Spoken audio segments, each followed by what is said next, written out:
गायत्री साधना से सतोगुणी सिद्धियां भाग 1। प्राचीन इतिहास पुराणों से पता चलता है कि पूर्व युगों में प्राय ऋषि महर्षि गायत्री के आधार पर योग साधना तथा तपस्या करते थे।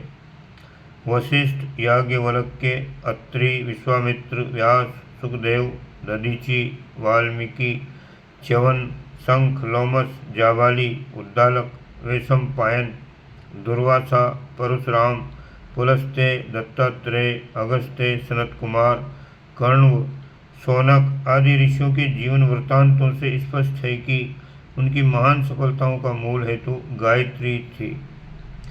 थोड़े ही समय पूर्व ऐसे अनेक महात्मा हुए हैं जिन्होंने गायत्री का आश्रय लेकर अपने आत्मबल एवं ब्रह्म तेज को प्रकाशवान किया था। उनके इष्ट देव आदर्श सिद्धांत भिन्न भले ही रहे हों, वेद माता के प्रति सभी की अनन्य श्रद्धा थी। उन्होंने प्रारंभिक स्तनपान इसी महाशक्ति का किया था जिससे वे इतने प्रतिभा संपन्न महापुरुष बन सके। शंकराचार्य, समर्थ गुरु रामदास, नरसिंह मेहता, दादू दयाल, संत ज्ञानेश्वर, स्वामी रामानंद, गोरखनाथ, मच्छिंद्रनाथ, हरिदास, तुलसीदास, रामानुजाचार्य, माधवाचार्य, रामकृष्ण परमहंस, स्वामी विवेकानंद, रामतीर्थ, योगी अरविंद, महर्षि रमण, गौरांग महाप्रभु, स्वामी दयानंद, महात्मा एक रसानंद आदि अनेक महात्माओं का विकास गायत्री महाशक्ति के अंचल में ही हुआ था। आयुर्वेद के सुप्रसिद्ध ग्रंथ माधव निदान के प्रणेता श्री माधवाचार्य ने आरंभ में 13 वर्षों तक वृंदावन में रहकर गायत्री अनुष्ठान किए थे। जब उन्हें कुछ भी सफलता न मिली तो वे निराश होकर काशी चले गए और एक अवधूत की सलाह से भैरव की तांत्रिक उपासना करने लगे। कुछ दिन में भैरव प्रसन्न हुए और पीठ पीछे से कहने लगे कि वर मांग। माधवाचार्य जी ने उससे कहा, आप सामने आइए और दर्शन दीजिए। भैरव ने उत्तर दिया, मैं गायत्री उपासक के सामने नहीं आ सकता। इस बात पर माधवाचार्य जी को बड़ा आश्चर्य हुआ। उन्होंने कहा, यदि आप गायत्री उपासक के सामने प्रकट नहीं हो सकते तो मुझे वरदान क्या देंगे? कृपया अब आप केवल ये बता दीजिए कि मेरी अब तक की गायत्री साधना सफल क्यों नहीं हुई? भैरव ने उत्तर दिया, तुम्हारे पूर्व जन्मों के पाप नाश करने में अब तक की साधना लग गई। अब तुम्हारी आत्मा निष्पाप हो गई। आगे की साधना करोगे, सफल होगी। ये सुनकर माधवाचार्य फिर वृंदावन आए और पुनः गायत्री साधना आरंभ कर दी। अंत में उन्हें माता के दर्शन हुए और पूर्ण सिद्धि की प्राप्ति हुई। श्री महात्मा देवगिरी जी के गुरु हिमालय की एक गुफा में गायत्री का जप करते थे। उनकी आयु 400 वर्ष से अधिक थी। वे अपने आसन से उठकर भोजन, शयन, स्नान या मलमूत्र त्यागने तक को कहीं नहीं जाते थे। इन कामों की उन्हें आवश्यकता भी नहीं पड़ती थी। नगराई के पास राम टेकरी के घने जंगल में एक हरिहर नाम के महात्मा ने गायत्री तप करके सिद्धि पाई थी। महात्मा जी की कुटी के पास जाने में 7 कोस का घना जंगल पड़ता था। उसमें सैकड़ों सिंह व्याघ्र रहते थे। कोई व्यक्ति महात्मा जी के दर्शनों को जाता तो उसे 2-4 व्याघ्रों से तो भेंट अवश्य हो ही जाती।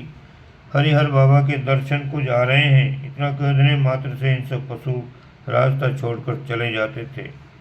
लक्ष्मणगढ़ में विश्वनाथ गोस्वामी नामक एक प्रसिद्ध गायत्री उपासक हुए हैं। उनके जीवन का अधिकांश भाग गायत्री उपासना में ही व्यतीत हुआ है। उनके आशीर्वाद से सीकर का एक विदावत परिवार गरीबी से छुटकारा पाकर बड़ा ही समृद्धशाली एवं संपन्न बना। इस परिवार के लोग अब तक उन पंडित जी की समाधि पर अपने बच्चों का मुंडन करवाते हैं।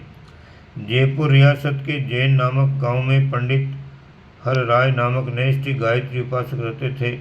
उनको अपनी मृत्यु का पहले से ही पता चल गया था। उनने सब परिजनों को बुलाकर धार्मिक उपदेश दिए और बोलते, बातचीत करते तथा गायत्री मंत्र का उच्चारण करते हुए अपने प्राण त्याग दिए थे। जूनागढ़ के एक विद्वान पंडित मणिशंकर भट्ट पहले यजमानों के लिए गायत्री अनुष्ठान दक्षिणा लेकर करते थे। जब उन्होंने अनेकों को इससे भारी लाभ होते देखा तो उन्होंने अपना सारा जीवन गायत्री उपासना में लगा दिया। दूसरों के अनुष्ठान छोड़ दिए।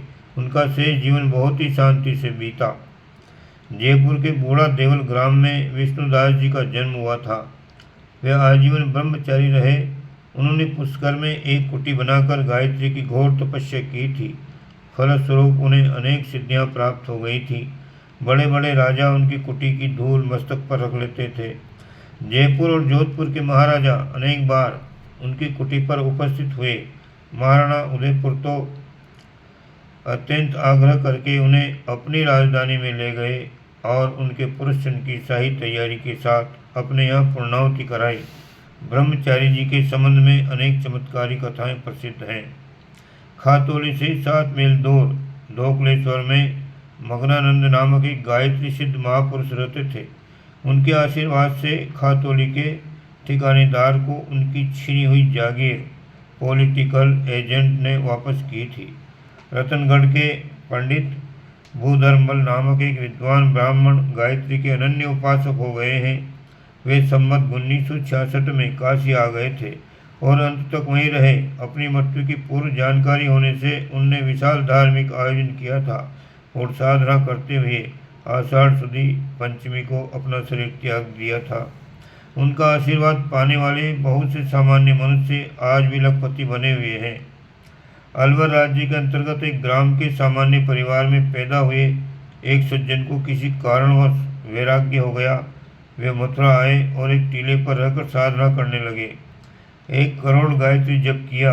1 करोड़ गायत्री जप करने के अनंतर उन्हें गायत्री का साक्षात्कार हुआ और वे सिद्ध हो गए।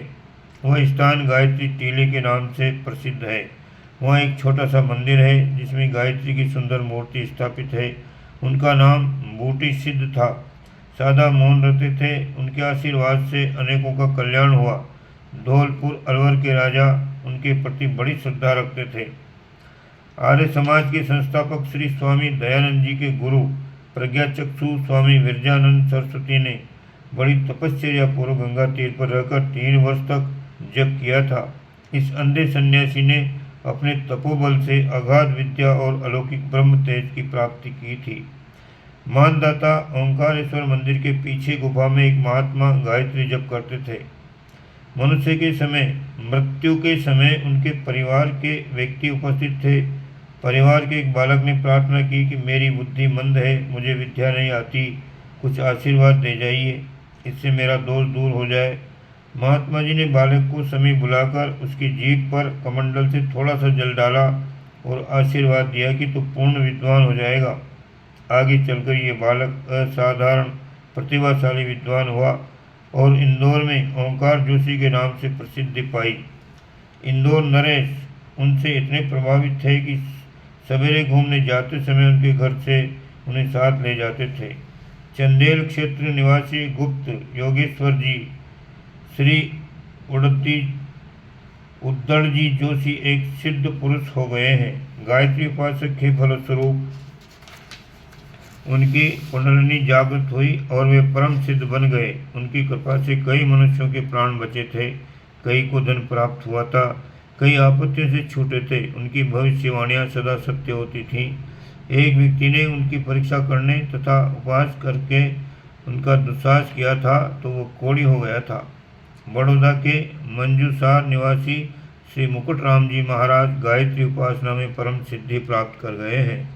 प्राय 8 घंटे नित्य जप करते थे। उन्हें अनेकों सिद्धियां प्राप्त थी।